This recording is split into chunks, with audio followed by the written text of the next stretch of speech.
One thing that started to take me down this road was this idea that it's someone forgetting where they were.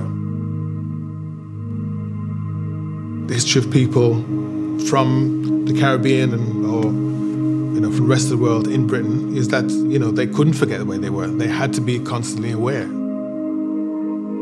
So I just love this idea of this guy who just forgot about where he was and just wants to live, freely. Being in one place but thinking about somewhere else. I've made a painting before called Grafting and Scrumping, and I've gone back to remaking a few paintings that I've made before. So the theme is a boy climbing a tree in its simplest form. It's slightly obscured. Two different trees from two different sites pulled together.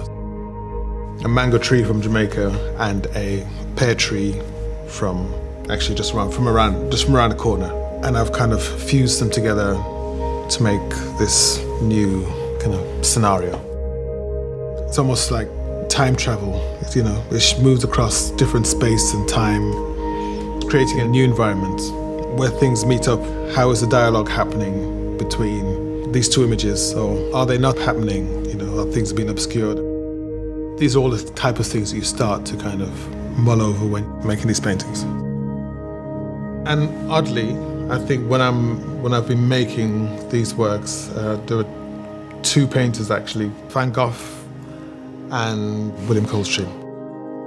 Every time I looked at a Van Gogh drawing, you felt as though he knew how to notate what he was doing so he could go into his studio and replicate it somehow. Kind of interesting how you can move from these two places, how to capture what he had seen in a kind of shorthand. And just Coldstream for this use of colour. I think he used colour a lot for his measuring. You'd see these very tight, meticulous marks around, and you could almost trace them around the painting, so he knew where things were.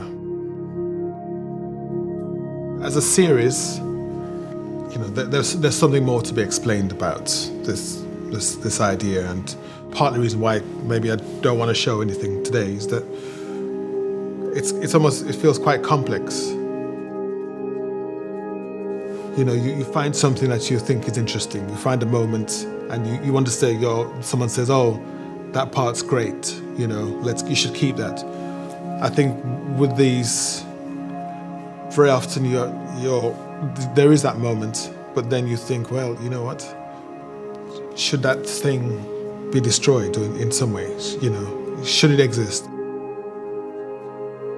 I'm just constantly aware that this is not actually a real scenario.